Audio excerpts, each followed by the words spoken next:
Hey everybody, welcome to Tuesday. Pardon the light flare in the background. I happen to be recording this at precisely the wrong time of day for my office, but we're not going to be looking at me much today because we're going to be talking about Resident Evil Village's breakout phenom lady, Dimitrescu? Her.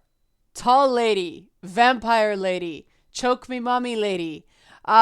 This character has taken the gaming internet by storm, and I am fascinated by the whole phenomenon because we'll change up an image here. We'll go back and forth so you have something to look at. But I spent, it must have been over a half hour just staring at this dress because there is a lot going on in this dress, and you probably don't care about my opinions about her dress, but normally, I mean, we could infer a lot about her character from this dress, but I think it's just Resident Evil craziness because I mean, first of all, there's a seam here and a seam here and a seam here, which is gonna make, you know, the chest seem to sit lower, and then you've got gathering horizontally and then a big chunk of gathering vertically down the front. It's a lot, and then you've got these sleeves that appear to gather underneath the arm. There is a lot going on in this dress, but let's face it, no one's looking at the damn dress. If you like this commentary so far, help support this channel. Become a patron, patreon.com/LeannaK. Nobody is looking at the dress. They're looking at the cleavage, and they're looking at the big freaking spider hand that comes out at the end of the Maiden demo. Now, it's not really a demo. I shouldn't call it a demo. That's not fair. That's a misrepresentation, and I had that happen. I went into the Maiden demo expecting a demo, and I didn't get a demo. I got, what do they call it, a visual showcase? Visual showcase is accurate. Visual showcase is accurate. It's very pretty. It shows off the pretty. That's what it is. Expecting an actual game demo, I noticed a bunch of things like the audio mix is a teeny bit off.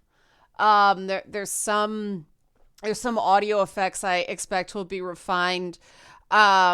When tools are used, like when bolt cutters are used and things like that, you don't see a hand, and I wonder if that's deliberate. They're trying to keep the identity of the Maiden secret, or that whole sequence might actually not end up in the game, similar to how the VR demo that became eventually Resident Evil 7 was a VR demo called Kitchen, which I tried at, I think it was at E3, one of those gaming shows. But, oh no, I think it was at Fan Expo.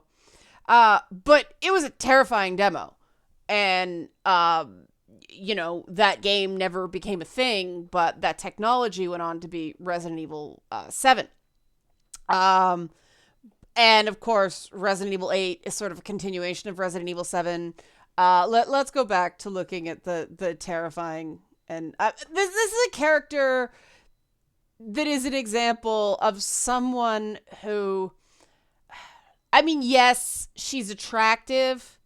She's attractive in sort of that Bellamy Young way. You know, the mom on Prodigal Son and Smelly Melly from Scandal. You know, they're clearly going for older. You can see that her hair on her the side of her head is actually gray. That's not black like the bottom, which is a detail I notice a lot of cosplayers are missing. But it says something about her that her teeth are deliberately stained, probably from the augmented red wine she's been drinking. And she's letting the grays show. Maybe she just has COVID hair. Maybe she just, no, that's a joke. But, she clearly takes pride in her appearance, but in her own, 8-foot tall Elizabeth Bathory meets, how do you pronounce this Japanese monster? Hashishakusama? Hashishakusama? Is that how you pronounce it? It means 8 foot tall, apparently. But there is a Japanese 8-foot tall monster that like preys on children. And it's like a combination of this monster and Elizabeth Bathory. And this is what we keep coming back to Resident Evil 4. I enjoyed the fact that they pivoted back less to action, more towards sort of ambiance and building of tension. I hate freaking jump scares. I hate them.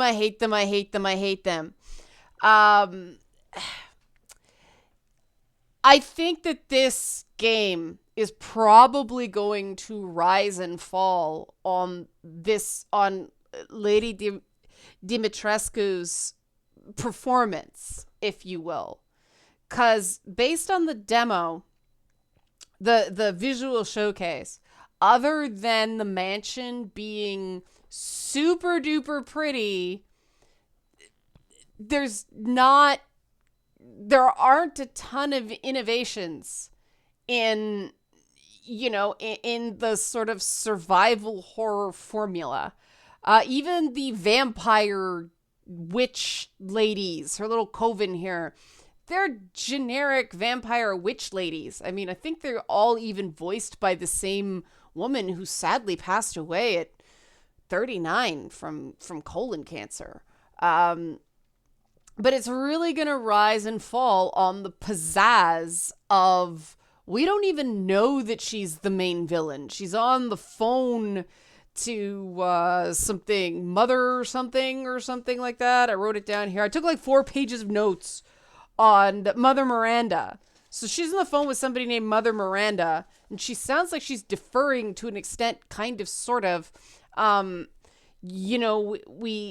The interesting part is with Ethan Winters, we're going in assuming that we're dealing with a character who's already infected with that progenitor mold bioweapon thing from Resident Evil 7.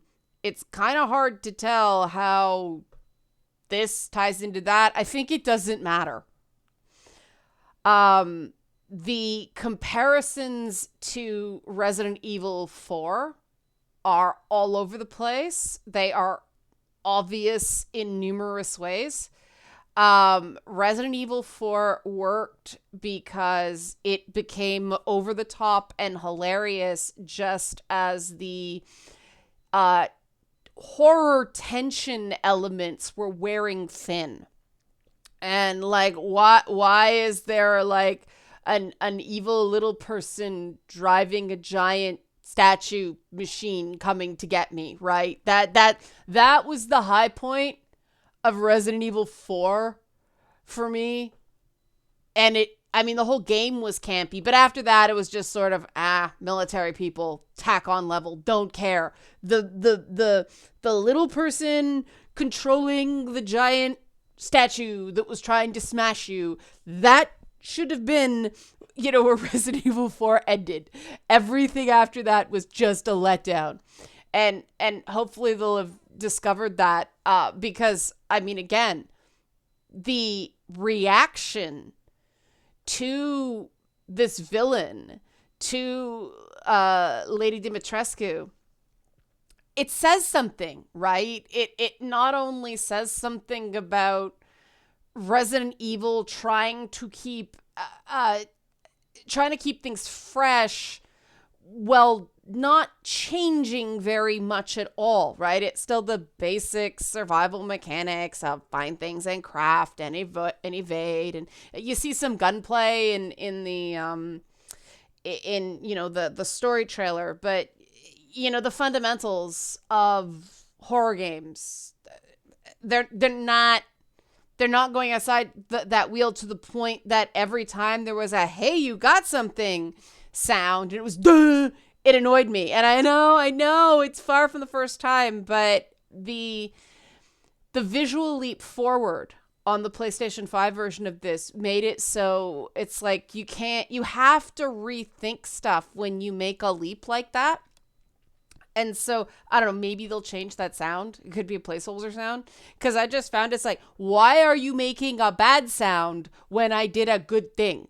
But yeah, they're really hyping up the mystery and the pizzazz surrounding this character. And I couldn't be happier. Because she's an older lady with some sex appeal. Who does not have to be an embodiment positive role model for all women. And fans are going utterly bonkers for her. And the reactions, I mean, I have some awareness of this sort of subculture because as part of the late night show I was a part of, I actually did a giantess fetish video.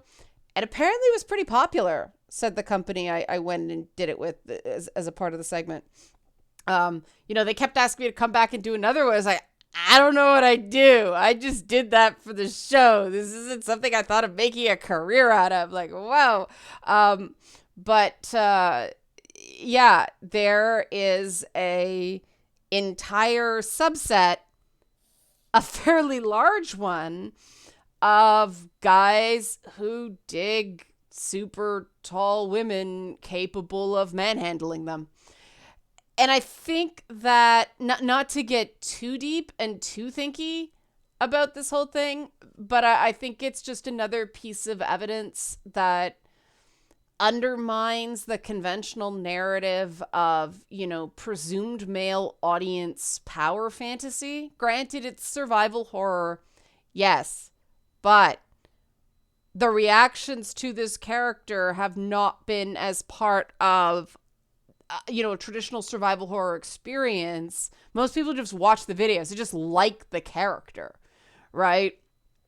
And what I found interesting is because so much of what leads up to the character's reveal is so schmaltzy. So corny, I haven't had man blood in a while, right? The fact that this character just manages to captivate really says a lot. And I think, part of the appeal is that it's a ridiculous character, but ridiculous in a fun way, shows that they're not taking themselves too seriously. And I think that's super important in a survival horror game, to not take things too seriously, because like I said before, there's always a part where the tension breaks and you just have to let the player have fun, because you can't be in that heightened state of anxiety for too long. Eventually people get a sort of a resistance to the whole thing and either get irritated or bored. At least I do. So having big, bold characters in this format, in this formula, is super crucial. And I also just think that, games have been so starved for interesting female character designs that Lady Dimitrescu just sort of woke everybody up. Like, whoa, something that actually makes us... I mean, look at that hat. That hat is so good. I love that hat. And the necklace. It's so anachronistic in the different fashion time periods that go into this dress. It's like such a mashup. I can't put my finger on any of it. Yeah, I think people were just so hungry for a female character that looked cool, right? And we know she's a villain. We don't expect her to be any role model or anything like that. But my God, she looks cool. Like, somebody dared to take some risks and do something and create a character that made a statement not just from the way she looks and the fact that she's got like Wolverine fingers. Who's the X-Men that had the fingers instead of the claws? Oh, it was Lady Deathstrike. Yeah, Lady Deathstrike hand. But you know, when she's kind of on that phone and having a very intense conversation, and like they showed a little bit of depth to the character. They showed some acting. They showed some performance. They showed something that we can stick to and go, this is exciting. It might not be a 100% original idea, but it's more original than what we've been getting for a while to this point. You know, Cyberpunk had the opportunity to introduce us to some,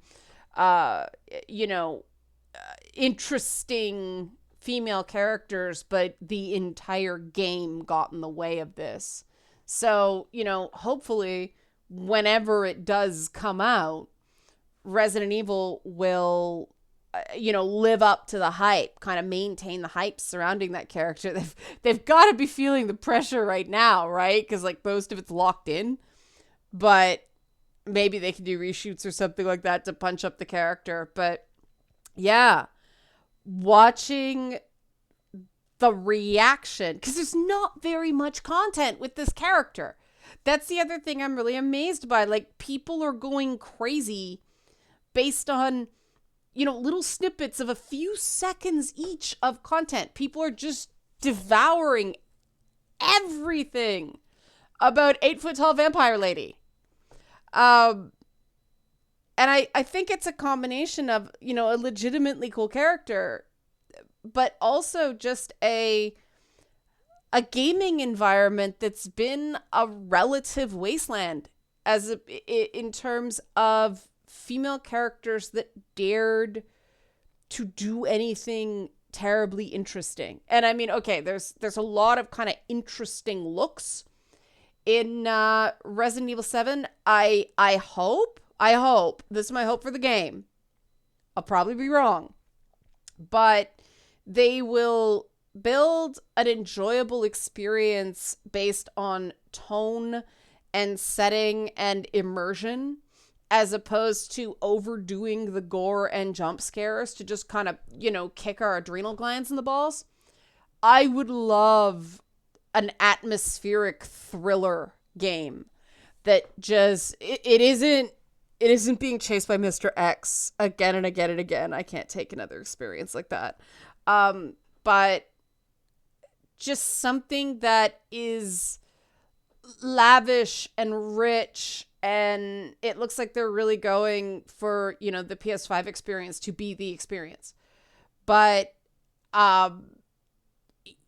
tell us a story. Take us along for it. It's Resident Evil. We know places of it are going to be really stupid and clunky. And, they've got a merchant that's probably going to become a meme. But she's become the meme. It's like, they had a huge fat guy merchant, and 8-foot-tall vampire lady has just blown everything out of the water in terms of fan interest. And I think there's nothing but good about this. We have to see through the thirst and the perv and see that for what it is, right? It's a form of, as a few people pointed out to me, COVID has a lot of people very pent up, but it's a form of admiration. It's a form of almost like this submissive worship of this character that they know nothing about. It's not, oh yeah, I'd like to hit that. It's step on my face, giant lady. When you get out of your own way and, just observe, phenomena like this are kind of cool, because there's this tendency, right, to force everything into, objectified, bad, male gaze, all that stuff. But if you take out those artificial structures and actually listen to the fan reactions, she's gonna rip me to shreds. Whee! which just subverts all the assumptions about gamers. Right? Right. Okay, this was just fun to talk about and like break down the phenomenon. So if you like this sort of thing, help support this channel, become a monthly patron, patreon.com/LeannaK. Thanks for watching.